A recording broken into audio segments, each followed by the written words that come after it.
안녕하세요. 투자로 경제적 자유를 꿈꾸는 전업 투자자 로드 투 빌리언입니다. 제 목표는 자동 매매로 1000만 원을 10억까지 만드는 겁니다.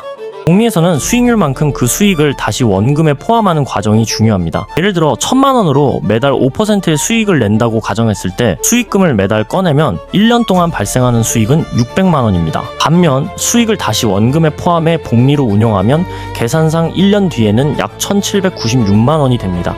같은 수익률을 적용하더라도 수익을 다시 원금에 포함했느냐에 따라 약 196만 원의 차이가 생기는 겁니다. 물론 실제 매매에서는 매달 일정한 수익을 유지할 수 없고 손실이 발생한 구간도 있습니다. 그리고 지금 이 도전은 22일째 진행 중이고 현재까지 누적 수익은 2366만 원입니다. 참고로 10억이면 카페 아메리카노를 5,000원으로 잡아도 하루 3잔씩 마셨을 경우 180년 넘게 마실 수 있는 금액입니다. 그만큼 큰 돈을 자동 매매로 하나씩 만들어가는 과정을 오늘도 같이 확인해 보겠습니다. 자, 그럼 7월 27일 어제 매매장 브리핑부터 들어가 보겠습니다. 지난 금요일 5% 넘게 무너졌던 국내 증시는 월요일 반등에 성공했습니다. 코스피는 전 거래일보다 0.97% 오른 6,755.75로 거래를 마쳤고 코스닥은 2.22% 상승한 764.86으로 마감했습니다. 지수만 보면 급락 이후 저가 매수세가 들어온 것으로 보이지만 수급을 살펴보면 시장이 완전히 안정됐다고 보기는 어렵습니다. 코스피에서는 외국인이 2조 8,811억 원을 순매도했습니다.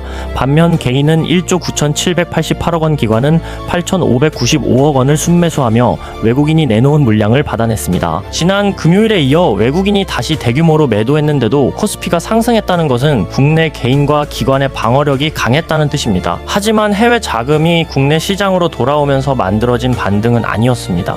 장중 흐름에서도 이런 불안이 그대로 나타났습니다. 코스피는 1.73% 상승한 6,806.27로 출발했지만 외국인 매도가 커지면서 한때 6,557.39까지 내려갔습니다. 고점과 저점의 차이가 약 249포인트에 달했고 장후반 다시 매수세가 들어오면서 가까스로 상승 마감했습니다. 하루 동안 상승과 하락을 모두 오간 겁니다. 지난주에는 매수와 매도 사이드카가 번갈아 발동됐고 이날도 지수가 250포인트 가까이 움직였습니다. 지수가 올랐다는 결과보다 시장의 변동성이 아직 크게 줄지 않았다는 점을 먼저 확인해야 합니다. 삼성전자는 1.80% 오른 25만 4천 원, SK하이닉스는 3.24% 상승한 181만 6천 원으로 거래를 마쳤습니다. 지난 금요일 두 종목이 7%와 8% 넘게 급락했던 만큼 낙폭을 일부 회복한 겁니다. 다만 반도체 대형주가 반등했는데도 외국인이 코스피에서 2조 8천억 원 넘게 빠져나갔다는 점은 중요합니다. 외국인이 국내 반도체와 시장 전체에 대한 비중을 적극적으로 늘렸다기보다 개인과 기관이 저가에서 나온 매물을 받아낸 성격이 더 강했습니다. 코스닥은 코스피보다 강했습니다. 기관이 2,728억 원을 순매수한 반면 개인은 1,440억 원, 외국인은 1,295억 원을 순매도했습니다. 알테오젠과 에코프로비엠이 올랐고 레인보우 로보틱스와 일부 반도체 장비주도 강세를 보였습니다. 코스피에서는 외국인의 대규모 매도를 개인과 기관이 함께 받아냈고 코스닥에서는 기관이 성장주와 낙폭이 컸던 종목을 중심으로 반등을 이끈 겁니다.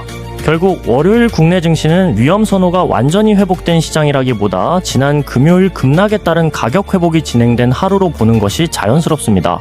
특히 이번 주에는 주요 경제 지표와 중앙은행 일정이 몰려있기 때문에 외국인도 적극적으로 위험을 늘리기보다 일부 비중을 줄인 상태에서 결과를 기다린 것으로 볼 수 있습니다. 이번 주 금융시장이 확인하려는 질문은 하나입니다. 미국 경제가 높은 금리를 견딜 만큼 여전히 강한지 아니면 높은 금리와 에너지 가격의 영향으로 성장 속도가 실제로 낮아지고 있는지를 확인하는 겁니다. 지난 금요일 미국 증시는 지수별로 엇갈렸습니다.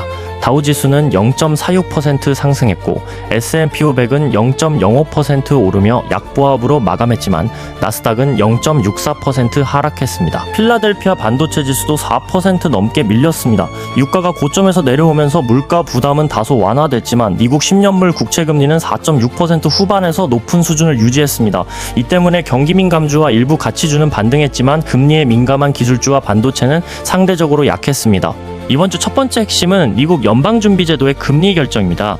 이번 회의에서는 기준금리 자체뿐 아니라 연준이 최근의 고용과 국제유가 변화를 어떻게 해석하는지가 중요합니다. 지난주 미국 신규 실업수당 청구 건수는 18만 7천 건으로 시장 예상을 크게 밑돌았습니다. 해고가 적고 고용시장이 견조하다는 의미지만 연준이 높은 금리를 유지할 수 있는 근거가 되기도 합니다. 여기에 브렌트유가 한때 배럴당 $100를 넘어서면서 물가가 다시 올라갈 수 있다는 우려까지 커졌습니다. 주말 이후 미국과 이란의 긴장 완화 기대로 유가는 다시 내려왔지만 연준이 며칠 동안의 가격 하락만으로 물가 위험이 해소됐다고 판단하기는 어렵습니다. 그래서 시장은 금리 결정 이후 연준이 추가 인상 가능성을 얼마나 열어두는지 확인할 가능성이 큽니다.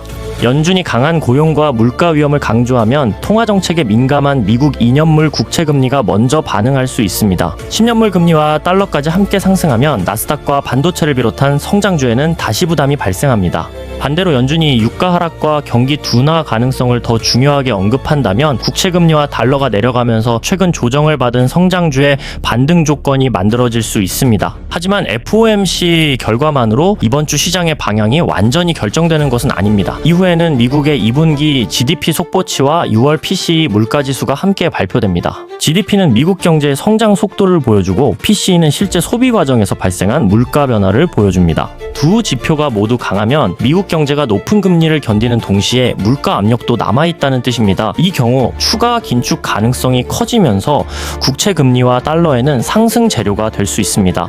반대로 GDP와 PCE가 함께 낮아지면 경기와 물가가 동시에 둔화되고 있다는 의미이기 때문에 금리 부담은 낮아질 수 있습니다. 가장 부담스러운 조합은 GDP는 약한데 PCE가 높게 나오는 경우입니다. 경제는 둔화되는데 물가 때문에 금리를 내릴 수 없는 상황이기 때문입니다. 기업 실적에 대한 우려와 금리 부담이 동시에 발생하면서 주식과 채권 시장의 변동성이 함께 커질 수 있습니다. 여기에 일본은행의 통화정책 결과도 예정돼 있습니다. 최근 엔화는 달러당 160엔을 넘어서며 약세를 이어갔습니다.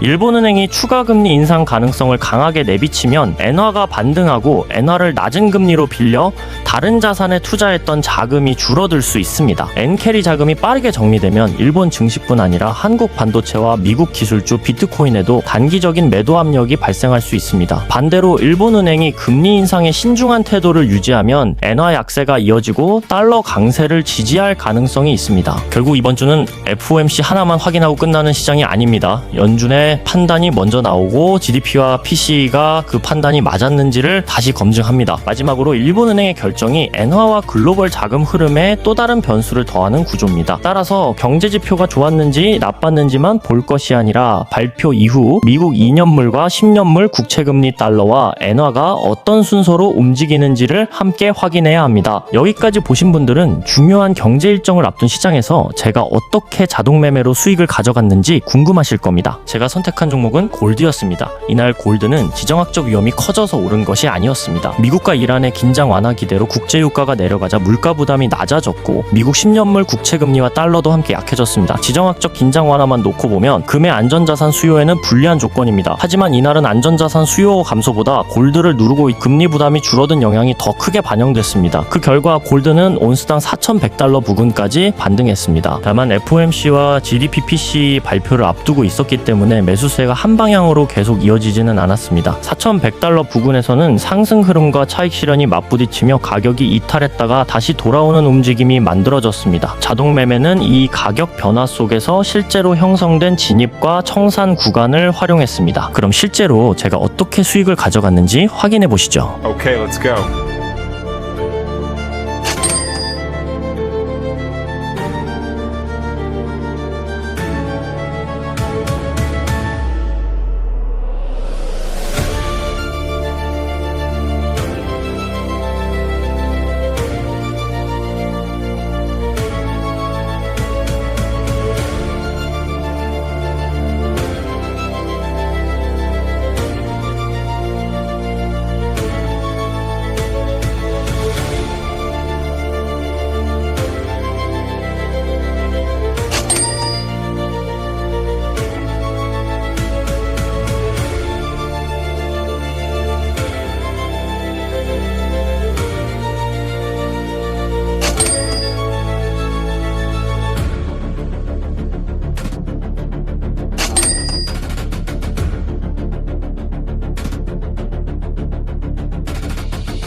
오늘 시작 잔고는 25,479달러였고 최종 잔고는 26,108달러입니다. 오늘 수익은 629달러가 되겠습니다. 자동 매매만으로 1,000만원에서 10억까지 갈 수 있을지 앞으로의 과정도 지켜봐 주세요. 자동 매매를 체계적으로 배우고 성장하고 싶으신 분들은 채널 하단의 링크를 확인해 주세요.